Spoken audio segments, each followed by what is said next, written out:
नमस्कार. सखी सह्याद्रीच्या आजच्या भागात मी रश्मी आंबेडकर आपल्या सगळ्यांचं मनापासून स्वागत करते. आपण आपल्या लहानपणापासून एक गोष्ट मंडळी शिकत असतो आणि प्रत्यक्ष नंतर अनुभवायला सुद्धा लागतो की आपला देश हा विविधतेने नटलेला आहे.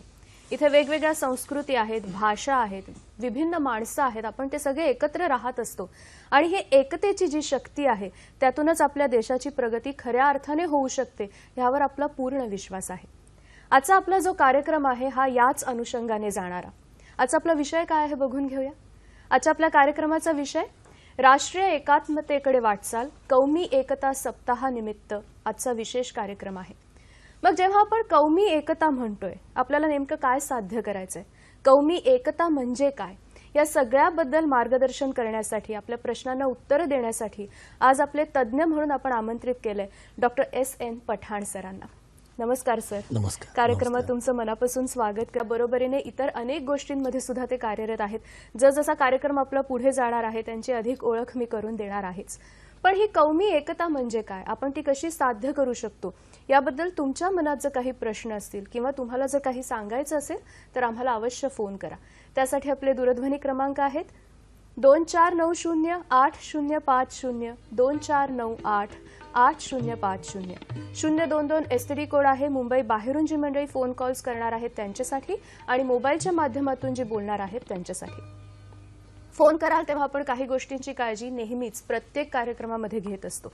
एकतर आजचा जो विषय आहे त्या अनुषंगाने जर आपण प्रश्न विचारले तर ही कौमी एकता म्हणजे नेमकं काय आणि आपल्याला करता येण्याजोगं काय आहे याची संपूर्ण माहिती आपल्याला मिळणार आहे.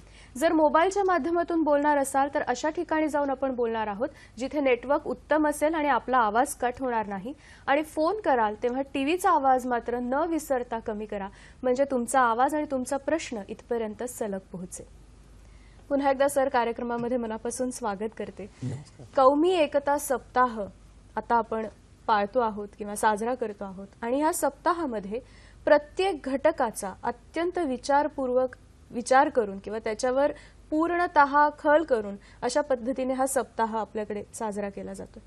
याच्याबद्दल तर आपण बोलूया, पण तुम्ही माजी कुलगुरू होतात, राष्ट्रसंत तुकडोजी महाराज नागपूर विद्यापीठ, तर तो तुमचा अनुभव कसा आहे? कारण तो अनुभव आजच्या आपल्या विषयाच्या खूप जवळचा आहे. म्हणून नाही, सुरुवातीला मी तर खरं म्हणजे भारत सरकार आणि गृह मंत्रालयाला धन्यवाद दिले पाहिजे की त्यांनी हा 7 दिवसाचा हा कौमी एकता सप्ताह ठेवलेला आहे. या कौमी एकता सप्ताहामध्ये या देशातील जे दुर्बल घटक आहेत, म्हणजे पहा आज आहे ना, हा आज दलितोद्धार हा आजचा दिवस आहे किंवा कालचा दिवस होता की विविध भाषा ज्या आहेत ह्या आपण म्हणाला की या देशामध्ये विविध धर्माचे लोक राहतात, विविध भाषा बोलतात, तर त्यांच्या संवर्धनासाठी दिवस होता.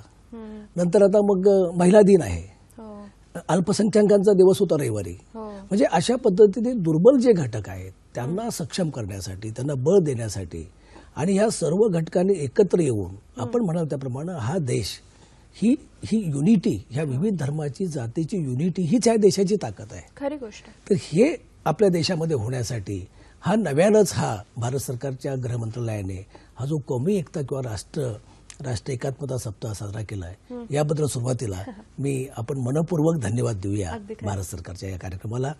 आणि आपण म्हणाला, आपण जो प्रश्न विचारला की मी राष्ट्रसंत तुकडोजी महाराज नागपूर विद्यापीठाचा कुलगुरू झालो, याचा अनुभव माझ्या दृष्टीने तर इतका आनंददायी आहे. म्हणजे आपल्याला नवल वाटेल की राष्ट्रसंत तुकडोजी महाराज नागपूर विद्यापीठाचा जेव्हा मी चार्ज घेतला, माननीय त्या काळचे डिव्हिजनल कमिशनरकडे माझ्यापूर्वी तो चार्ज होता, तर मी आमच्या रजिस्ट्रारला सांगितलं की मला राष्ट्रसंत तुकडोजी महाराजांच्या समाधीवर पुष्पचक्र अर्पण करायचं आहे. तर ते म्हटले सर ते जवळ नाही आहे, ते फार आपल्याला मोजरीला अमरावतीजवळ जावं लागेल. म्हटलं काय हरकत नाही, पण चला, काय 200 किलोमीटर काय 150, चला म्हटलं आपण जायला पाहिजे. आणि मी जेव्हा तिथे गेलो तेव्हा तिथे मंदिर असणार, समाधी असणार, माझ्या मनामध्ये काही त्याबद्दल काहीच शंका नव्हती. याचं कारण असं की माझी जी लहानपणाची जी माझा जो विकास झालेला आहे किंवा माझी जी घडण झालेली आहे तीच मुळात सांप्रदायिक सद्भावाच्या वातावरणामध्ये झालेली आहे. म्हणजे मला अजून आठवतं की मी लहान जेव्हा होतो हायस्कूलमध्ये माझ्या खेडेगावी पिंपरी जलसेन तालुका पारनेर जिल्हा अहमदनगर, तर तिथे हरिनाम सप्ताह चालायचा. अच्छा. रामनवमी निमित्त. आणि त्या सप्ताहामध्ये जी प्रवचन होत असत तर त्या प्रवचनाच्यासाठी मंदिराच्या पुढे म्हणजे आम्ही लहान मुलं म्हणजे मी त्याच्यामध्ये अग्रभागी असे की पाणी मारायचं, झाडून घ्यायचं, सतरंजी टाकायची, गावातल्या लोकांना सप्ताहासाठी निमंत्रण द्यायचं, हे माझं काम होतं. आणि नंतर जेव्हा प्रवचन करायला महाराज सुरू करत तेव्हा त्यांच्या अगदी पायाजवळ बसून मी अत्यंत शांतपणे ते प्रवचन ऐकत असत. आणि संध्याकाळी कीर्तन जे व्हायचं तर आमच्या घरातील सर्वच लोक म्हणजे असं काही फरकच नाही, ते मुस्लिम आणि हिंदू वगैरे काही नाही, सगळे मुस्लिम धर्मीय त्या कीर्तनाला अवश्य उपस्थित राहा. एवढंच नव्हे तर गावामध्ये जेव्हा जन्माष्टमीचा कार्यक्रम असायचा दहीहंडी फोडण्याचा, तर मी गावामध्ये हुशार विद्यार्थी होतो त्यामुळे माझ्याकडे तो नंबर यायचा. सगळे लोक सांगायचे की हा मुलगा दहीहंडी फोडेल. अच्छा. आणि मग ते मानवी मजले 1 2 3 असे उभे, आम्ही मुलं उभं करायचो, सगळ्यावरती मी असायचो आणि माझ्या हातापासून काही इंच दहीहंडी उंच असायची. पण मग सगळ्यांच्या नजरा माझ्यावर खेळलेल्या आहेत. अशा अवस्थेमध्ये मी असा थोडासा उडी मारून असा हाताच्या मुठीने दहीहंडी फोडायचो आणि कसा खाली पडायचो मला काही माहिती नाही. पण जेव्हा खाली पडलेला असायचो तेव्हा माझ्या अंगावर तो दहीभात सांडलेला असायचा आणि माझ्या गावचे लोक तो माझ्या अंगावर पडलेला कपडा पडलेला दहीभात हाताने घेऊन चाटत असत. तो प्रसाद होता त्याच्यासाठी. बरोबर आहे. तर हे जे सांप्रदायिक सद्भावाचं वातावरण माझ्या गावात मिळालेलं आहे, याची याची याची माझी बैठक झाली असल्यामुळे राष्ट्रसंत तुकडोजी महाराजांच्या समाधीवर पुष्पचक्र अर्पण करणं याची मला काहीच अडचण नव्हती. पण जेव्हा मी तिथे गेलो, आधी मला त्यांनी तिथं मंदिराकडे न्यायला आले ते बोथे दादा तिथले सचिव, तो तिथं असं लिहिलं होतं, आवो कोई धर्मी आवो कोई पंथी, सबके लिए खुला है मंदिर हमारा, मतभेद को भुलाए मंदिर हमारा, देशी विदेशियों का मंदिर हमारा. क्या बात आहे. आणि मी अक्षरशः प्रभावित झालो. सर, या प्रवासाबद्दल आणखीन आपण थोडं बोलूया, पण फोन आहे पहिला घेऊया. रवींद्र कुडाळकर आपल्याशी बोलतायत. नमस्कार सर. हॅलो, नमस्कार पठाण सर. नमस्कार. मी रवींद्र कुडाळकर पुण्याहून बोलतोय. आपले अनेक कार्यक्रम मी पाहिलेले आहेत, त्याशिवाय आपलं लिखाणही वर्तमानपत्रात मी नियमितपणे वाचत असतो. आपला मी असीम चाहता आहे. सर, तुम्ही खूप छान आता आठवणी सांगितल्यात, लहानपणीच्या दहीहंडीची सांगितली आणि प्रवचनाची सांगितली, अंगावर शहारा आला खरं ऐकताना. माझे 2 प्रश्न आहेत आपल्याला सर. आपला भारत देश हा विविध जाती पंथी यांनी नटलेला एक देश आहे आणि या देशामध्ये विविध भाषा बोलणारे सुद्धा लोक आहेत. नैसर्गिक दृष्ट्या प्रत्येकाची मतभिन्नता स्वभावातच असते आणि ते स्वाभाविक आहे.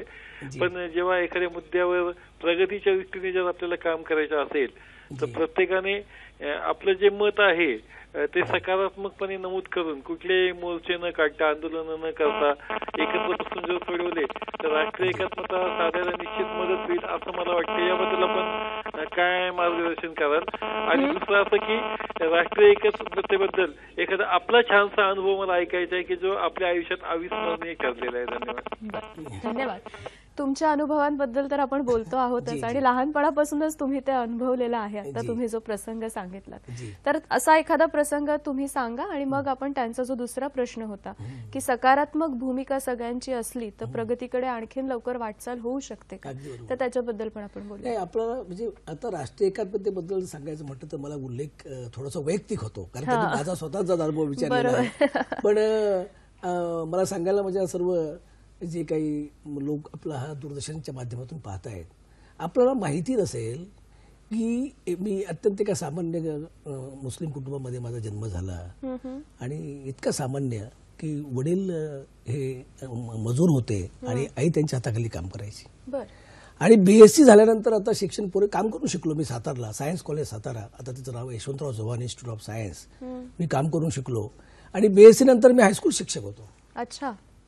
आणि अशा वेळेला माझे शिक्षक प्राध्यापक डॉक्टर PB चव्हाण यांनी मला पत्र पाठवलं की तुझ्यासारखा मुलगा एका शाळेत शिक्षक झालेला मला अजिबात मान्य नाहीये, तुझ्याकडून माझ्या फार मोठ्या अपेक्षा होत्या, तू खरं म्हणजे या देशाचा उपराष्ट्रपती व्हायला पाहिजे होतं, असं त्यांनी पत्रात दिलं मला.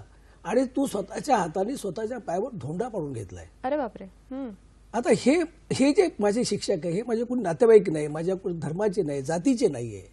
आणि त्यांची ती प्रेरणा, त्यांचं एक पत्र मला इतकं प्रेरित करून गेलं की मी ती नोकरी सोडून रात्री तिथून निघून घेऊन मी शिवाजी विद्यापीठामध्ये प्रवेश घेतला. तो माझं टाकीचे घाव नावाचं जे माझं आत्मचरित्र त्यामध्ये तो सविस्तर आलेला आहे.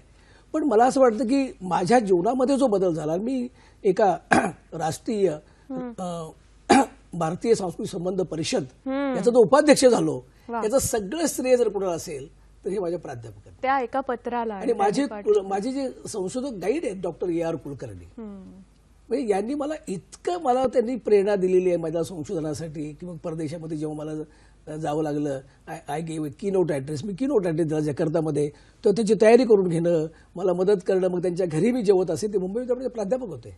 त्यांचा जो दुसरा प्रश्न आहे की किती अनुभव आहेत माझे, म्हणजे काय खरी गोष्ट, सांगायचं. विविधतेने नटलेला आपला देश आहे आणि मग कुठलंही एक पाऊल जेव्हा उचललं जातं देशाच्या प्रगतीसाठी, तर त्याचा सकारात्मक दृष्टिकोनातून विचार केला तर ही प्रगती आणखीन चांगल्या पद्धतीने आणि आणखीन वेगाने होऊ शकते का, असं त्यांचं मत. निश्चित. खरं म्हणजे काय माहितीये का, की आपल्या देशामध्ये फार मोठी लोकशाही आहे. आणि असं म्हटलं जातं की या देशामध्ये प्रत्येक माणसाला भिन्न मतं आहेत. हो, बरोबर. पण जेव्हा देशाच्या विकासाचा प्रश्न होतो, निर्माण होतो, देश पुढे जाणार आहे आणि याचा जेव्हा विचार होतो, तेव्हा मात्र काय होतं की सर्व लोकांनी त्याच्यामध्ये पाठिंबा दिलाच पाहिजे. पण दुर्दैवाने काय होतं की आज या लोकशाही प्रधान देशामध्ये जे विविध राजकीय पक्ष आहेत, विविध धर्माच्या सुद्धा संघटना आहेत, जातीच्या सुद्धा संघटना आहेत, अशा वेळेला त्यांना असं वाटतं की आपण कुठेतरी याच्यामध्ये आपलं वेगळेपण दाखवलं पाहिजे आणि मग लोकांना याच्यापासून थोडंसं अपप्रचार करून ते मूळ प्रवाहापासून बाजूला नेण्याचा प्रयत्न होतो. पण तरी सुद्धा मला वाटतं की हा देश अखंड आहे, हा देश अतिशय म्हणजे आपण ज्याला म्हणू सहिष्णू आहे आणि या देशामध्ये इतक्या विविध धर्माची आणि जातीचे लोक अत्यंत गुण्यागोविंदाने नांदतायत, याबद्दल कुणाच्या मनामध्ये शंका असता कामा नये. एक फोन घेऊया आपण. हाच. मंजुळा शेणावळे आपल्याशी बोलतात डोंबिवलीहून. नमस्कार. नमस्कार. मला असं विचारायचं की गुरुवार पण नमस्कार. मला असं सांगायचं म्हणजे लक्षात आणून द्यायचं की सोशल मीडियाच्यामुळे किंवा कशाहीमुळे आजची यंग पिढी तर हुशार आहे, त्यामुळे खूप बांधील आहे खरं तर. म्हणजे खूप त्यांना लगेच समजतं की काय आहे. पण आपल्याकडे न्याय असा आहे की सगळ्यांना सेम न्याय नाहीये, त्याच्यामुळे पण थोडीशी खटू असतातच. आणि त्याच्यात भर म्हणून की काय पॉलिटिशियन म्हणा, मीडिया म्हणा, त्यांना वाहवत जायला पण प्रवृत्त करते. पण अशा वेळेस त्यांना चांगलं मार्गदर्शन देण्याची पण खरी गरज आहे. तर ह्यासाठी कशा प्रकारे बघावं. धन्यवाद. तुमच्या या प्रश्नाचं उत्तर सर नक्की देणार आहे. आपल्याला मंजुळा शेणावळे यांचा जो प्रश्न होता की सोशल मीडियाच्या माध्यमातून हल्लीचा तरुण वर्ग, त्याला सगळ्या गोष्टींची माहिती असते, तो त्याचं मत मांडत असतो. त्याला जोडून मला असं विचारायचं की तिथे मात्र मत मांडत असताना कुठेतरी जबाबदारीने वागणं हे फार गरजेचं असतं का? आणि मग आपण त्यांचा जो दुसरा प्रश्न होता की सगळ्यांना समान न्याय असला पाहिजे, तर त्याच्याकडे आपण येऊया. पण काय वाटतं सर तुम्हाला? नाही, तर खरं म्हणजे तसं सोशल मीडिया हे लोकशाही प्रधान देशामध्ये आपण ज्याला अभिव्यक्ती स्वातंत्र्य म्हणतो, किंवा आपल्याला जे सांगायचंय, आपल्याला जे व्यक्त करायचंय ते व्यक्त करता आलं पाहिजे. बरोबर. याबद्दल काही दुमत नाही. पण याचा जेव्हा अतिरेक होतो, म्हणजे मला माहिती आहे की अशी एखादी बातमी सुद्धा सोशल मीडियावर टाकलेली दंगलीला ही कारणीभूत होते, जातीय दंगल होऊ शकते. तेव्हा अशा वेळेला ह्या गोष्टी आपण अत्यंत जपून वापरल्या पाहिजेत. म्हणजे लोकांच्या मध्ये असा काहीतरी संशय निर्माण होईल, लोकांच्या मध्ये गैरसमज पसरवण्याचं काम हे आमची ही जी तरुण पिढी, माझा तरुण पिढीवर फार विश्वास आहे. कारण ही तरुण पिढीबद्दल खरं म्हणजे आमच्या वयाची जी माणसं आहेत ती कधी कधी असं बोलतात की हे तरुणांना माहिती नाही कसं, तसं नाहीये. पण आता इथे रोल कोणाचा आहे की असे सुद्धा काही ग्रुप आले पाहिजे की ज्यांनी या मीडियाला, या मुलांना सोशल मीडियावर टाकायच्या ज्या न्यूज आहेत, बातम्या आहेत, याच्यावर एज्युकेट केलं पाहिजे. आता अगदी मी एक उदाहरण देतो की सध्या आपल्या देशाच्या परराष्ट्र मंत्री सुषमा स्वराज या दवाखान्यामध्ये आहेत, हॉस्पिटलमध्ये आहेत आणि त्यांची किडनी ही फेल्युअर झालेली आहे. मी जेव्हा बातमी वाचली की दिल्लीमधले मुजीब अन्सारी आणि यूपीचा नियामत अली शेख हे 2 मुस्लिम तरुण आपली स्वतःची किडनी देण्यासाठी पुढे आलेत या सुषमा स्वराज यांना. आता ही बातमी किंवा हे सोशल मीडियामध्ये तुम्ही जेवढे पसरवाल तेवढं या देशामध्ये कौमी एकता साधली जाते. बरोबर. ही किती चांगली गोष्ट आहे. पण दुर्दैवाने काय होतं की ही गोष्ट बाजूला ठेवली जाते आणि कुठेतरी एखाद्या दलित मुलाला मारहाण करण्यात आली, त्याचं फोटोग्राफ, अशा पद्धतीचं जे वातावरण दुर्दैवाने आज मीडियामधून घडतंय, मला असं वाटतं की याच्यावर मी असं म्हणणार नाही बंधनं आणली पाहिजेत, पण तरुणांना याच्यामध्ये एज्युकेट केलं पाहिजे. आणि आपला देश, आपण कुठलीही वाईट गोष्ट, कुठलीही चुकीची गोष्ट आपल्याकडून होणार नाही याची जर प्रत्येकाने काळजी घेतली तर मला असं वाटतं की सोशल मीडियावर आपोआप कंट्रोल निश्चित येईल. सगळ्यांना न्याय व्यवस्था, आपला न्याय व्यवस्थेवर आपला पूर्ण विश्वास आहे, आपल्या देशाच्या प्रत्येक नागरिकाचा, पर्यायाने आपल्या देशाचा. पण हा जो न्याय आहे, हा कायदा जो आहे, तो सगळ्यांसाठी सारखा असावा असं तुम्हाला वाटतं?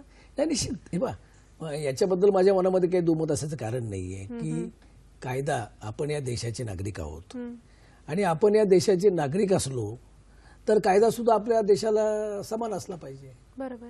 म्हणजे असं काही नाही की काही नागरिकांना उच्च स्थान आहे आणि काही नागरिकांना दुय्यम स्थान आहे, अजिबात नाही. आपल्याला समान अधिकार आहे. आपण सगळ्यांना एक मत देण्याचा अधिकार आहोत आणि आपली जी घटना आहे, कॉन्स्टिट्यूशन जी आहे, त्याच्यामध्ये आपण सर्वजण कुठल्याही जाती धर्माचे असो, आपण या देशाचे नागरिक आहोत. बरोबर आहे. तर असं जर असेल तर तर्कशास्त्राचा जर नियम लावला तर कायदा एकच असला पाहिजे. कायदा एकच असला पाहिजे. तर माझ्या मनामध्ये याबद्दल शंका नाहीये की आपण कायदा सुद्धा आपल्याला एक असला पाहिजे. बरोबर. हा, पण आता इतकी वर्ष सर आपल्या देशाला स्वातंत्र्य मिळून झाली, तरी आता आपण हा कौमी सप्ताह म्हणूयात आपण साजरा करतोय किंवा आपण पाळतोय. याची कितपत आवश्यकता आहे आणि मुळात याची गरज अजूनही इतक्या वर्षानंतर का भासते? काय सांगाल? नाही, अगदी तुमचं मला अगदी छान म्हणजे हा प्रश्न इतका चांगला आहे की खरं म्हणजे ज्या पद्धतीने दुर्दैवाने मीडिया हे दाखवतात तशा पद्धतीचं समाजामध्ये द्वेषाची भावना, तिरस्काराची भावना विविध जाती धर्मामध्ये नाहीये. लोक त्या ग्रामीण भागामध्ये किंवा त्या मोहल्ल्यामध्ये अत्यंत गुण्यागोविंदाने राहतायत, नांदतायत. पण याला इतिहास आहे पाठीमागे. काय झालंय की या देशामध्ये दुर्दैवाने मुघलांनी 800 वर्ष राज्य केलं आणि त्यांच्याकडून काही चुका झालेल्या आहेत नक्कीच. म्हणजे धर्मप्रसार करण्यासाठी आणि त्यांनी अनेक मंदिरं सुद्धा उद्ध्वस्त केली आहेत आणि वगैरे वगैरे. त्याच्यानंतर मग पुढे ब्रिटिशांनी राज्य केलं 150 वर्ष. पण ब्रिटिशांनी राज्य करताना ब्रिटिशांनी हे ओळखलं बरोबर आणि हिंदू मुस्लिमांच्या मध्ये फूट निर्माण केली त्यांनी आणि त्याची बीजं तिथे त्यांनी रोवलेली आहेत. आणि ही सगळं झाल्यामुळे थोडासा राग कधी कधी उफाळून येतो. आपण ह्याच्या पुढे जाऊया आणखीन, पण एक चंद्रपूरचा फोन आहे तो आधी घेऊया आपण. सतीश खोब्रागडे बोलतात चंद्रपूरहून. नमस्कार. नमस्कार. बोला. नमस्कार मॅडम. सर प्रश्न विचारा. आमचा प्रश्न असा होता की कौमी एकता म्हणजे कौमी या शब्दाचा नेमका अर्थ काय आहे? कौमी म्हणजे जात, विविध जातीयता. कौमी, कौम म्हणजे काय की अब कौन से कौम के हो म्हणजे उर्दू शब्द आहे कौमी एकता. आणि उर्दूतले काही अनेक शब्द हे हिंदी मध्ये आहेत. त्यामुळे हे भारत सरकारचे जे सर्क्युलर आहे ते इंग्लिश म्हणजे कौमी एकता म्हणजे नॅशनल इंटिग्रेशन असा त्याचा दुसरा अर्थ. आपण आलो होतो की ब्रिटिशांचं राज्य होतं भारतावर आणि तिथे बीज खऱ्या अर्थाने पेरली गेली, त्यांनी पेरली. हो. आणि याच्यामुळे काय होतं की कधी कधी राग उफाळून येण्याची शक्यता आहे. पण हा जो राग उफाळून येतो याच्या पाठीमागं मला असं वाटतं की अज्ञान हे मूळ कारण आहे त्याचं. अच्छा. अज्ञान. आता उदाहरणार्थ आपण घेऊया की माझे एक मित्र आहे, म्हणजे प्रिन्सिपल होते ते काय, म्हणजे सामान्य नागरिकाचा तर प्रश्नच नाहीये. ते म्हणायचे का तो मुस्लिम समाजाचे लोक अल्लाहू अकबर असं ती बांग मोठ्याने का देता? आता अकबर राजा जाऊन किती वर्ष झाली, तुम्हाला कशाला अकबर यांच्याबद्दल एवढं हे पाहिजे, पुळका पाहिजे, अशा भावनेत ते रागावून बोलायचे. तर मी म्हटलं हे तुम्हाला माहित नाहीये. अकबर याचा अर्थ अकबर सम्राट अकबर किंवा अकबर राजाशी काही संबंध नाहीये. अल्लाह अकबर म्हणजे अल्लाह ग्रेट आहे, अल्लाह मोठा आहे, सर्वात मोठा. म्हणजे मराठीत सांगायचं झालं तर तिथं अल्लाहू अकबर म्हणजे महादेव मराठीमध्ये, कारण भाषा विविध आहेत. अल्लाह अकबर म्हणजे तो महादेवाचं नाव घेतोय. हे त्यांना जेव्हा कळलं ते म्हणले हे आम्हाला माहित नव्हतं. बरोबर. किंवा आता मूर्तीपूजा. बऱ्याच वेळेला काय होतं की इस्लाममध्ये इस्लामचे जे आमचे बंधू आहेत, भाऊ आहेत, त्यांना मूर्तीपूजा इस्लाममध्ये सामान्य आहे. पण मूर्ती काय आहे? मूर्ती हे ईश्वराचं एक सगुण रूप आहे, अडाणी माणूस आहे. म्हणजे हिंदू धर्मामध्ये किंवा हिंदू पद्धतीमध्ये सुद्धा निर्गुण निराकार ईश्वराचीच कल्पना आहे. वेदामध्ये निर्गुण निराकार ईश्वर सांगितलं आहे. पण अशिक्षित माणसाला कसं सांगायचं? तू कसं कॉन्सन्ट्रेशन करणार? आणि म्हणून तो अभंग आहे ना, तुझं सगुण म्हणून की निर्गुण रे. आणि म्हणून एक सगुण स्वरूपामध्ये ती मूर्ती तिथे आणण्यात आलेली आहे. आता ज्या माणसाला सगुणच म्हणजे निर्गुण निराकार ईश्वराची प्रार्थनाच करायची आहे, तो जरी सगुण मूर्तीपुढे उभा राहून त्याने आपल्या म्हणजे अंतःकरणामध्ये निर्गुण निराकार ईश्वराचं स्मरण करून प्रार्थना केली तर काय बिघडतंय? हे सगळं, या सगळ्या गोष्टी आहेत ना, हे अज्ञानाच्या वयी आहे. आणि म्हणून सुरुवातीला आपला स्वतः धर्म आपल्याला समजला पाहिजे, दुसऱ्यानंतर आपला दुसऱ्याचा धर्म समजला पाहिजे. बरोबर. आणि माझाच धर्म खरा आहे, माझाच धर्म हा सत्य आहे आणि दुसऱ्याचा धर्म खोटा आहे, हा जो अहंकार आहे आपण काढून टाकला पाहिजे. म्हणजे मी नागपूरला होतो त्यावेळेला मी मौलाना अब्दुल करीम पारेख, आज ते आहेत नाहीत, पद्मभूषण, त्यांचं आम्ही व्याख्यान ठेवलं होतं. अच्छा. तर ते असं म्हणाले की आपल्या धर्माची थोडी भिंतीची उंची आपण कमी करूया वा, आणि पलीकडे डोकावून पाहूया. क्या बात आहे. वा, तर पलीकडे एक सुंदर धर्म आहे. फारच छान. हे ज्या वेळेला होईल, अशा पद्धतीने एका दुसऱ्याच्या धर्माचा आदर आम्ही जेव्हा करायला लागू, तेव्हा मला असं वाटतं की या सगळ्या गोष्टी आपोआप सुटतील. आज मला तरी कुठलाही धर्म, म्हणजे मी आताच नुकताच दिवाळीच्या वेळेला माझ्या मिसेस बरोबर गोव्याला गेलो होतो.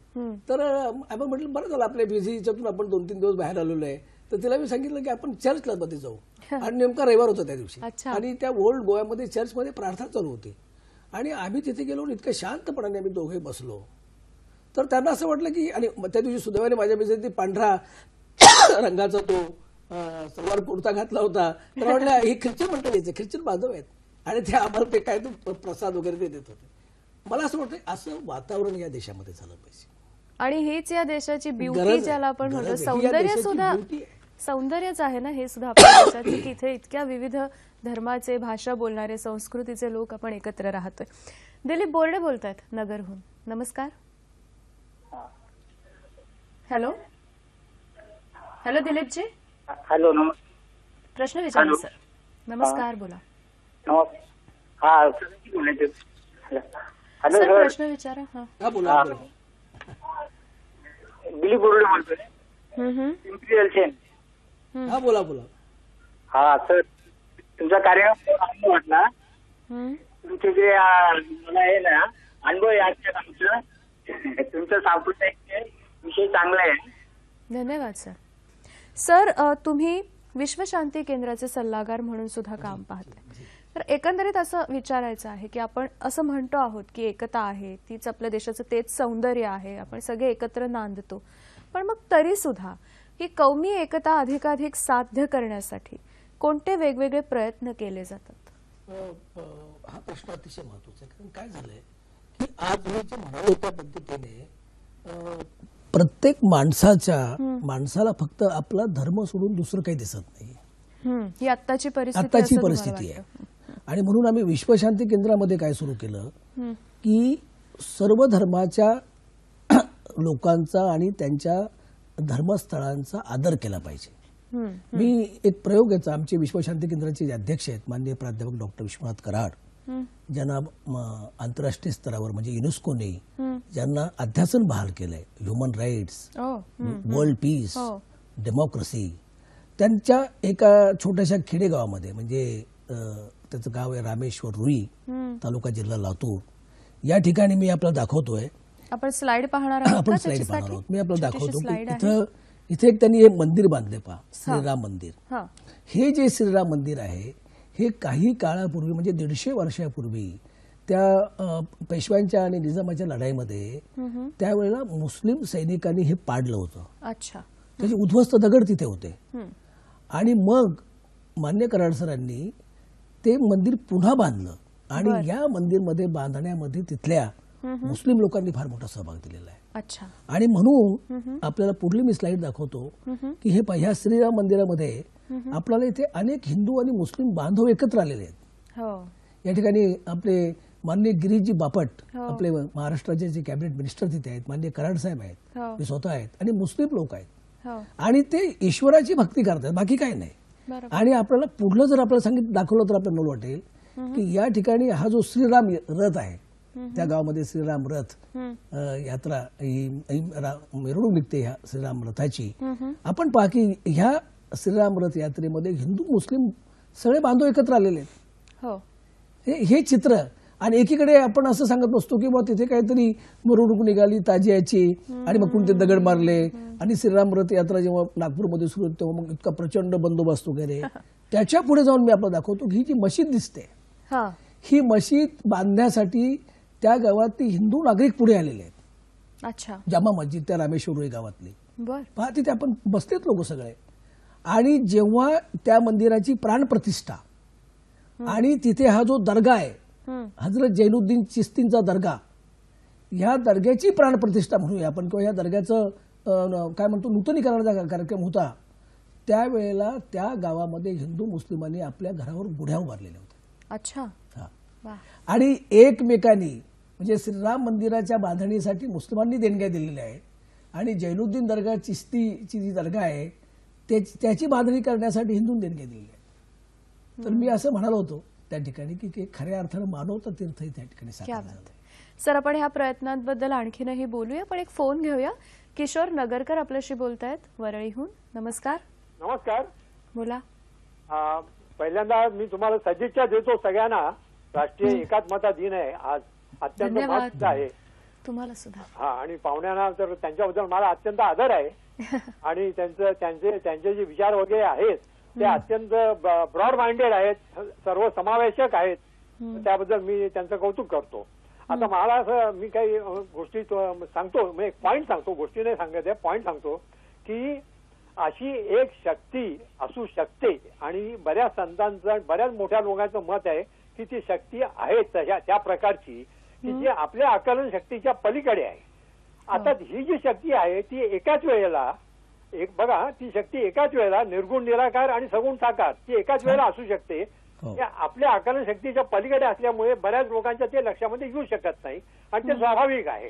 तर ही जी गोष्ट आहे ती एकाच वेळेला निर्गुण, निराकार आणि सगुण साकार, ह्याच्यामुळे काय होतं माहितीये का की जे एकात्मतेमध्ये काही ह्या बाधा येतात त्या बाधा नाहीशा करता येतात. ह्याच्यामुळे जर का ही विचारसरणी सगळ्यांनीच ऍक्सेप्ट केली तर आपल्या ह्या बाबतीत काय विचार आहेत? आभारी आहे. धन्यवाद सर, धन्यवाद. आपण जो मुद्दा डिस्कस करत होतो त्याच्याच पुढचा मुद्दा त्यांनी मांडलेला आहे. काय सांगाल तुम्ही ह्याच्याबद्दल? नाही, यासाठी खरं म्हणजे काय झालंय की आपल्या धर्माचा अर्थ आपल्याला कळला पाहिजे. आज दुर्दैवाने काय झालेलं आहे की मी अगदी नम्रपणाने सांगू इच्छितो माझ्या मुस्लिम बांधवांची क्षमा मागून की अरबीमध्ये पवित्र कुराण हा धर्मग्रंथ आहे. पूर्वी सुद्धा आपलं भगवद्गीता सुद्धा संस्कृतमध्ये आहे. म्हणजे ज्ञानेश्वर महाराजांनी ते आता ज्ञानेश्वरी आणली.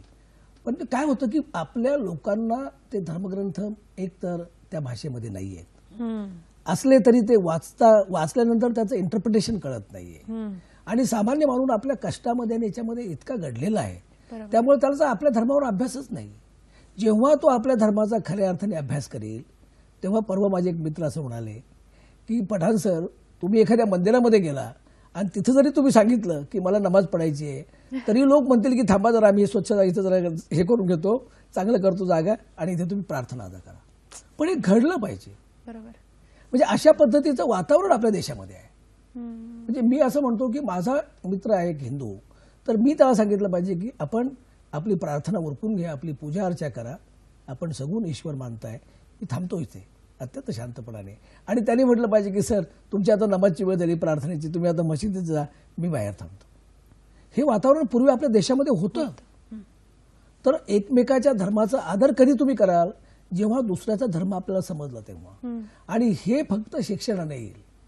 पण आजकाल काय झालंय की आपला धर्म स्वतः समजून न घेता दुसऱ्याच्या धर्माबद्दल बोलणं, टीका करणं, हे जेव्हा घडतं तेव्हा मला असं वाटतं की तो कौमी एकता जी आहे ती मग दूर राहते, बाजूला राहते, आणि सगळ्या गोष्टींना मग आपल्याला ते तोंड द्यावं लागतं.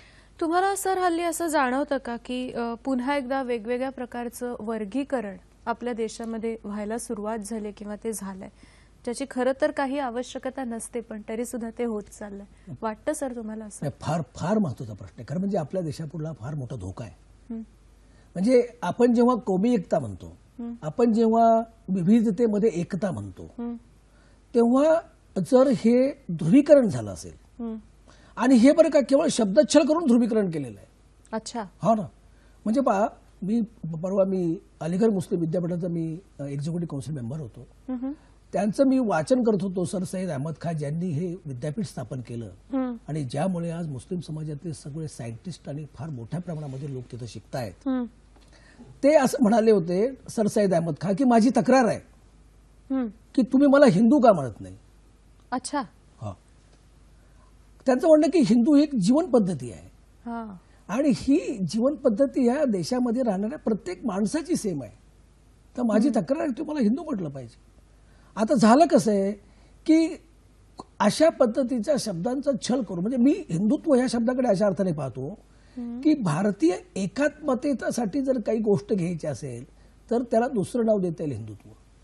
हिंदुस्थानमध्ये राहणारा माणूस, लोकांचं त्या देशाबद्दल प्रेम निर्माण व्हावं, ते लोक एकत्र यावेत. हिंदुत्व याचा अर्थ काय मुस्लिम द्वेष नाही येतो त्यामध्ये, हे लोकांना समजलं पाहिजे. आणि हे जेव्हा लोकांना समजेल ना तर भारत माता की जय मी म्हणणार नाही असं कुणीच म्हणणार नाही. आणि जे कोणी म्हणत असते त्याचा तर निषेधच केला पाहिजे. हे चुकीचं आहे. म्हणजे आपण ज्या देशामध्ये राहतो, ज्या देशाने आपल्याला सगळं काही दिलं, आणि आपण मेल्यानंतर सुद्धा आपण ह्याच देशामध्ये मरणार आहोत. आणि आपल्यानंतर जी तरुण पिढी आता या देशामध्ये हिंदू मुस्लिम आणि सगळे जैन ख्रिश्चन वगैरे सगळे लोक राहणार आहेत, त्यांच्यामध्ये आपण आपल्या एका वाक्यामुळे किती मोठ्या प्रमाणात द्वेष पसरवतोय, नफरत पसरवतोय याचा विचार झाला पाहिजे. आणि म्हणून मी या गोष्टी जेव्हा अभ्यास करतो तेव्हा माझं लक्षात येतं की ह्या सगळ्या संवेदना आपण ह्या भाषेमुळे शब्दच्छल करून आपण वापरतो. आणि त्याचा अर्थ की ते अमुक एक त्यांनी बोलले म्हणजे ते आमच्या विरुद्ध आहे, आणि याच्यामुळे वर्गीकरण करून, याच्यामुळे ध्रुवीकरण करून समाज तुटतो की काय अशा पद्धतीची स्थिती निर्माण होऊ पाहते. हे अत्यंत वाईट आहे. सर, तुम्ही मगाशी म्हणालात की तुमचा तरुणांवर किंवा तरुण पिढीवर प्रचंड विश्वास आहे किंवा तुम्हाला त्यांच्याबद्दल प्रेम आहे. आपण जेव्हा खूप लहान असतो, शाळेत जात असतो, तेव्हा ह्या प्रकारचं वर्गीकरण म्हणा किंवा माझा मित्र कोण आहे, माझी मैत्रीण कोण आहे, आपल्याला ह्याच्याशी काहीच कर्तव्य नसतं. मैत्री हीच त्याच्या मागची सगळ्यात महत्वाची भावना असते. पण जसजसे आपण मोठे होत जातो मग हे विचार येणं किंवा या विचारांनी कुठेतरी प्रेरित होऊन म्हणूया आपण एक वेगळा विचार करायला लागतो. हे आपण कसं मग याबद्दल मी एक फार छोटीशी एका मिनिटात एक सांगतो ती गोष्ट की एक मागासवर्गीय समाजातील मुद्दाम ती गोष्ट त्या तशी लिहिलेली आहे म्हणून सांगतो मी की त्या तरुणाला संधी मिळाली, तो परदेशामध्ये गेला, शिकला, खूप चांगले पैसे कमवले आणि तो आपल्या गावी आला. आणि तो गावी आल्यानंतर सरळ शाळेमध्ये वर्गामध्ये आला. तो म्हटला की मला या शाळेतल्या मागासवर्गीय मुलांना मदत करायची आहे, माझं कर्तव्य आहे. ते म्हटलं काय हरकत नाही, तुम्ही करू शकता, तुम्ही काय मदत करायची ते आमच्याकडे द्या, आम्ही त्यांना देऊ शकतो. म्हणलं नाही नाही तसं नाही, मला त्या मुलांना द्यायचंय, त्यांच्याजवळ ते पोहोचलं पाहिजे. तर गुरुजी म्हटले नका तसं करू. नाही म्हटले, मला त्यांना द्यायचंय. मग ते गुरुजी वर्गात घेऊन गेले आणि हे सांगितलं की जी मागासवर्गीय मुलं येतात ती उठून उभे राहा. ती लहान लहान मुलं होती. आणि जेव्हा काही मुलं उभी राहिली तेव्हा शेजारी त्याच्या बसलेली जी मुलं होती, सवर्ण किंवा दुसरी काही अल्पसंख्याक मुसलमान असतील, ते त्याच्याकडे पाहायला लागले कारण हे कोण आहेत. अच्छा. आणि मग त्यांनी ते पैसे काय असेल ती मदत त्यांना दिली. आणि ते जेव्हा जायला लागले ते सदग्रस्त परदेशातून आलेले, तेव्हा त्यांनी सांगितलं की ठीक आहे, पण तुम्ही माझ्या शाळेमध्ये जातीयतेचं बीज पेरून जात आहात. ही इनोसंट मुलं होती, यांना माहित नव्हतं खरी गोष्ट की मागासवर्गीय कोण आहेत. आणि आतापर्यंत ती मांडीला मांडी लावून बसली होती. तर माझं हे म्हणणं आहे की मोठी माणसांनी ही खबरदारी घेतली पाहिजे. आपण म्हटलं त्याप्रमाणे लहान मुलं इनोसंट आपण असतो तेव्हा आपला मित्र कोण याच्याशी आपल्याला काही घेणं नाहीये. खरी गोष्ट. म्हणजे आज हे मला अभिमानाने सांगितलं पाहिजे की माझ्या घरी जेव्हा शिरखुर्म्याचा प्रोग्राम असतो, माझा मुलगा सर्जन आहे, डॉक्टर, तर त्याच्याकडे ससून म्हणजे बीजे मेडिकल कॉलेजमधली इतकी मुलं ते शिरखुर्मा घेण्यासाठी येतात, डॉक्टर्स. आणि माझा मुलगा आणि कुलकर्णी हे एका कपमध्ये, एका बशीमध्ये ते एकमेकांचा ते शिरखुर्मा चमच्याने घेताना मी स्वतः पाहिलेलं. म्हणजे मगासपासून आपण जो गुंता म्हणतो आहोत की स्वतःच्या आणि दुसऱ्याच्या धर्माचा आदर आणि शिक्षण हे सुद्धा तितकंच महत्वाचं आहे. सर, आपण फोन घेऊया. अविनाश दांडगे बोलतायत बुलढाण्याहून. नमस्कार. बोलिए. नमस्कार सर. हाँ बोला. बोला अविनाश जी. हाँ बोलिए. प्रश्न विचारा सर.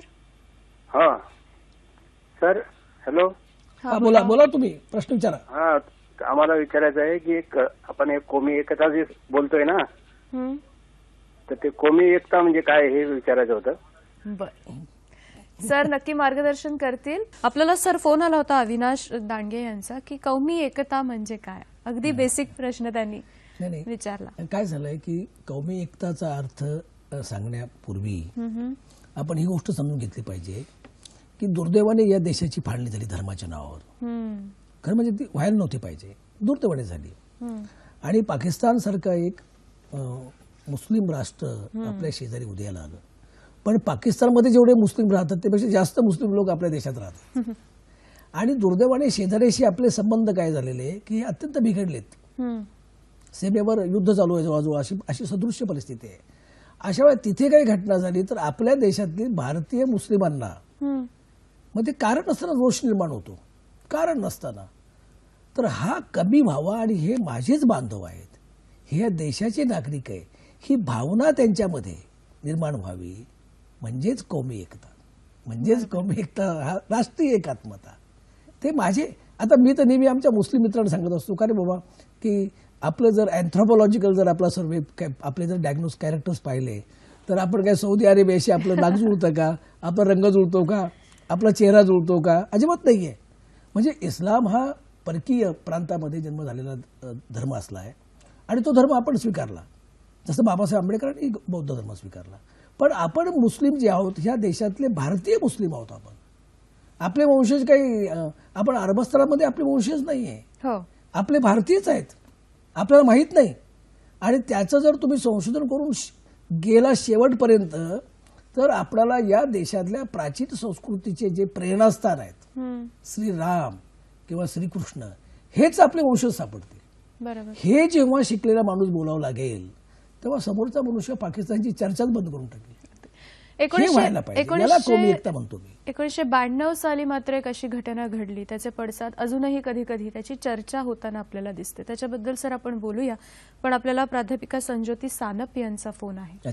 त्या काय म्हणतायत आधी बघू. नमस्कार. नमस्कार. बोला. नमस्कार सर. नमस्कार. नमस्कार. प्रश्न विचारा मॅडम. नमस्कार सर. हा बोला बोला. तुमचा आवाज ऐकू येतोय, सलग प्रश्न विचारा मॅडम. हा हा.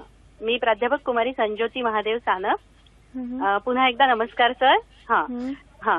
राष्ट्रीय एकता वृद्धिंगत कर. हा हो. सलग प्रश्न विचारा, टीव्हीचा आवाज कमी करा प्लीज. सलग प्रश्न विचारा. राष्ट्रीय एकता वृद्धिंगत करणे हे भारतीय नागरिक म्हणून आपले सर्वांचे आद्य कर्तव्य असावे असे आपल्या सर्वांना मनापासून वाटते. त्यातूनच एक व्यापक राष्ट्रीयता निर्माण होऊन आपले अखंड भारताचे स्वप्न साकार होऊ शकते. राष्ट्रीय स्तरावर आणि आंतरराष्ट्रीय स्तरावर हे कसे शक्य आहे सर? ज्यातून रोजच्या युद्धजन्य परिस्थितीतून आपण व आपले शेजारी सर्वजण मुक्त होऊन वैश्विक भावनेला बळ देऊ शकतो. हे आवश्यक आहे ना? धन्यवाद. निश्चित. मला वाटतं आता तुम्ही जे उत्तर दिलं सगळं ते त्याच प्रश्नाच्या अनुषंगाने आधीच दिलं. अगदी थोडक्यात सांगा, मग आपण नंतरच्या प्रश्नाकडे वळणार आहोत. ते आपल्या पुढे चॅलेंज आहे आणि म्हणून तर हे कौमी एकता दिवस आपण साजरा करतोय. म्हणून आपल्या होम मिनिस्ट्रीने हे सर्क्युलर काढलेलं आहे.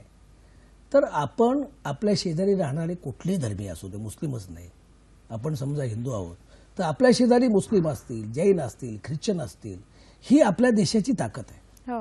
हे आपल्या देशाचं जगामधलं वैशिष्ट्य आहे. आणि म्हणून आपण काय केलं पाहिजे की आपण आपल्या शेजारी आपल्या गावामध्ये राहणारे हे जे लोक आहेत, अन्य धर्मीय लोक, म्हणजे मुस्लिमांच्या बाबतीमध्ये अन्य धर्मीय लोक, यांच्याशी आपण अत्यंत सद्भाव आणि सलोखा ठेवला पाहिजे आणि धर्म त्यामध्ये नाही आणला पाहिजे. असं जर आपण असेल तर निश्चितच आपण वैश्विक धर्म म्हणू किंवा त्याला वैश्विक आपण एकत्र राष्ट्रीय एकात्मता आपण निर्माण करू शकू. कारण वसुधैव कुटुंबकम असं हिंदू धर्माच्या प्राचीन संस्कृतीमध्ये सांगितलेलं आहे. जग एक खेड आहे हे फार पूर्वी सांगितलंय. किंवा आता विश्वात्मक ज्ञानेश्वर माऊलींचं जे पसायदान आहे त्यांनी सगळ्या जगासाठी मागितलेलं आहे. किंवा हजरत मोहम्मद पैगंबर हे काय मुसलमान किंवा इस्लाम धर्मासाठी नाही आले, रब्बुल आलमीन म्हटले त्यांना, सगळ्या जगासाठी ते आलेले. पण आम्ही हे विसरून बसलेलो आहे. आपण संतांना वेगवेगळ्या जातीत विभागलेले आहे, आपण जे काम करतात त्यांना वेगवेगळ्या धर्मात विभागलेले आहे. बाबासाहेब आंबेडकर आपल्या सगळ्यांचे आहेत. बरोबर. ही भावना जेव्हा भारतीयांच्या मनामध्ये निर्माण होईल तेव्हा मला असं वाटतं की त्यांना जे अपेक्षित आहे राष्ट्रीय एकात्मता आणि वैश्विक एकात्मता ते निश्चित साधली जाईल. ते आपल्या पुढे चॅलेंज आहे. आणि या चांगली लोक समाजामध्ये माननीय डॉक्टर विश्वनाथ कराड साहेब जे काम करतात त्यांच्या गावाला, त्यांनी त्या गावामध्ये बुद्धविहार बांधलेलं आहे. त्यांनी त्या गावामध्ये डॉक्टर बाबासाहेब आंबेडकर विश्वशांती उद्यान बांधतायत. ते फार मोठं. एवढंच नव्हे तर राम रहीम सेतू नदीवर त्यांनी बांधलंय. आणि त्या सेतूच्या मध्ये म्हणजे त्या सेतू ठिकाणी सगळ्या धर्माची तत्व, सगळ्या धर्माची वैशिष्ट्य लावलेली आहेत. आणि जेव्हा ते आपण वाचू तेव्हा असं वाटतं अरे हे तर सगळं एकच आहे. तर हा प्रयत्न कुठेतरी केला पाहिजे आणि तो होतोय. आणि त्यामुळं आपण आशावादी राहूया आणि आपण विश्वात्मक धर्माचीच बद्दल बोलूया आणि आपण विश्वात्मक एकात्मतेसाठीच प्रयत्न करूया. सर, शेवटची 5 मिनिटं राहिलेत आणि अत्यंत महत्त्वाचा प्रश्न जो आपण आणखीन विस्तृतपणे मांडणार आहात, सविस्तर मांडणार आहात, तो म्हणजे 1992 साली घडलेली घटना. अच्छा. ती आपल्या मनावर अजून तशीच आहे. बऱ्याच आपण बोलत नाही फार मोकळेपणाने, पण त्याच्यासाठीचं एक छान मॉडेल तुमच्याकडे आहे. तर त्याच्यासाठी काय सांगाल तुम्ही? काय झालं की या देशामध्ये जेव्हा बाबरी मशीद पाडण्यात आली आणि तेव्हापासून हा वाद, बाबरी मशीद आणि श्रीराम मंदिराचा वाद, त्याला विवादास्पद अशा पद्धतीने लोक उल्लेख करतात. तो अद्यापही त्याच्यावर प्रश्न सुटलेला नाहीये. हा सध्या सुप्रीम कोर्टामध्ये प्रश्न आहे. त्यामुळे आपल्या माध्यमातून मी सुप्रीम कोर्टात क्षमा मागून हे थोडंसं बोलू इच्छितो, कारण याच्यामध्ये कुठल्याही पद्धतीचे आमचा तसा विचार नाहीये. परंतु की हा प्रश्न जर आता सोडवायचा असेल, कारण काय माहितीये का की कुणाच्याही हिंदू धर्मीय असो या मुस्लिम धर्मीय असो यांच्या मनामध्ये संशय असता कामा नये, कारण संशयात्मा विनश्यते असं म्हणतात. आणि म्हणून यावर विश्वशांती केंद्राच्या वतीनं विशेषतः डॉक्टर विजय भटकर म्हणजे थोर संगणक तज्ज्ञ, नंतर माननीय प्राध्यापक डॉक्टर विश्वनाथ कराड आणि याच्यामध्ये मला सुद्धा संधी मिळाली भाग घेण्याची. आम्ही हा एक नवीन प्रकल्प या ठिकाणी मांडलाय. त्याला नाम दिले श्रीराम विश्वधर्मी श्रीराम मानवता भवन. अच्छा. म्हणजे ज्या ठिकाणी रामलल्लाची सध्या मूर्ती आहे म्हणजे तिथे ती जागा आहे जे श्रीरामाचं जे जन्मस्थान आहे तिथे श्रीराम मंदिर होईल. पण त्याच्या बाजूला म्हणजे जी 60 एकर जागा आहे तिथे हा प्रचंड मोठा डोम म्हणजे 700 फूट डायमीटरचा, ज्याच्यामध्ये या देशामध्ये राहणारे 8 धर्मीय लोक आहेत. म्हणजे त्यामध्ये इस्लामचे आहेत, बौद्ध आहेत, जैन आहेत, मग पारशी आहेत, सगळे इव्हन ज्यू सुद्धा, यांचं एक असं श्रीराम विश्वधर्मी श्रीराम मानवता भवन. त्याला मग तिथे श्रीराम म्हणजे त्या ठिकाणी त्यांना मग पवित्र कुराण ज्ञान भवन, पवित्र गीता ज्ञान भवन, पवित्र त्रिपिटक ज्ञान भवन, पवित्र बायबल ज्ञान भवन अशा पद्धतीचं त्या ठिकाणी दालन असेल फार मोठं. आणि तिथं त्या धर्माची त्यांचे सर्व प्रेरणास्थानं किंवा धर्माची चिन्ह किंवा त्या ठिकाणी त्या धर्माची एक मोठी लायब्ररी असेल आणि तिथे प्रार्थना स्थळ असेल की त्या ठिकाणी त्या धर्माचे लोक आपापल्या धर्माचे लोक प्रार्थना करतील. आणि यामुळे या देशाचं संपूर्ण विश्वामध्ये नाव होणार आहे. म्हणजे हे इंटरनॅशनल मॉन्युमेंट राहील की हा तो भारत देश आहे विविधतेमधून एकता. का या ठिकाणी जगामधला कुठलाही माणूस आला कुठल्याही धर्माचा तरी तो याला भेट देऊ शकतो या श्रीराम. आणि श्रीराम असं मी काय म्हणालो तिथं की श्रीराम म्हणजे भारतीय संस्कृती आणि म्हणून त्याला आम्ही श्रीराम मानवता भवन. कुठला ज्यू आला तरी तो इथे येऊन आपल्या धर्माची माहिती घेऊन इथे तो प्रार्थना करू शकतो. हे या भारत देशाचं वैशिष्ट्य आहे. असं जर झालं आणि याचं सुंदर स्वरूप अगदी मकराना व्हाईट अशा पद्धतीचं हे 700 फूट डायमीटरचं आणि याचं मॉडेल तयार केलंय आम्ही विश्वशांती केंद्राने. आणि हे आता श्री श्री रविशंकरजी ज्यांना आध्यात्मिक गुरु म्हटलं, मी स्वतः त्या आश्रमात जाऊन आलो मी कराड सरना, मी अतिशय अप्रतिम काम करतात. अशा लोकांनी त्याच्यामध्ये आता लक्ष घातलंय. तर मला असं वाटतं की असं जर कदाचित एखादं सोल्युशन, अर्थात हा निर्णय सुप्रीम कोर्टाच्या पुढे आहे. सुप्रीम कोर्टाचा निर्णय हा फायनल आहे, त्यामध्ये आम्हाला बोलायचा काही अधिकार नाहीये, फक्त ही सूचना आहे. असं जर काही सोल्युशन निघालं तर मला असं वाटतं की या देशाचं खऱ्या अर्थानं एक मॉन्युमेंट एक फार मोठं असं जगासमोर येईल. आणि हा स्वामी विवेकानंद जे म्हणाले होते की भारत देश पुन्हा उठेल आणि चैतन्याच्या बळावर आणि सगळ्या जगाला तो ज्ञानाचं म्हणजे तो मार्गदर्शन करेल. आणि सगळ्या आणि हजरत मोहम्मद पैगंबर म्हणायचे आपल्या हयातीत की मुझे हिंदुस्तान से खुशबू आ रही है. हदीस आहे की मला जो सुवास येतोय, सुगंध येतो हा हिंदुस्थानवर येतोय. तर मला असं वाटतं की हे जर श्रीराम विश्वधर्मी श्रीराम मानवता भवन हा जर कदाचित प्रकल्प हा जर अयोध्येमध्ये होऊ शकला, ही आमचं हे सूचना आहे. मला वाटतं हेच आपला हा जो सप्ताह आहे किंवा आपण राष्ट्रीय एकात्मतेकडे जी वाटचाल करणार आहोत त्याच्यासाठी याच नोटवर मला वाटतं आज आपण थांबणं जास्त आणि सुप्रीम कोर्टाचा मान ठेवून पूर्णतः मान ठेवून ही चर्चा खूप मोठी होऊ शकते किंवा हा विषय सुद्धा आपल्या सगळ्यांचा फार जिव्हाळ्याचा आहे, कारण आपण या देशाचे नागरिक आहोत. परंतु आज मात्र आपण इथेच थांबतो आहोत. कसा वाटला कार्यक्रम तुम्ही कळवत राहताच, तसे कळवत राहा आम्हाला. पुन्हा आपली भेट होईलच नव्या विषयासह नव्या कार्यक्रमात. पण सर आज इथे आलात आणि इतकं छान मार्गदर्शन केलं, तुमचे मनापासून आभार मानते आणि आपल्या सगळ्या प्रेक्षकांचे सुद्धा आभार मानते. खूप छान मतं आणि छान प्रश्न तुम्ही इथपर्यंत पोहोचवलेत. पुन्हा भेटूया नव्या विषयासह. आता मात्र इथेच थांबतोय. नमस्कार. नमस्कार.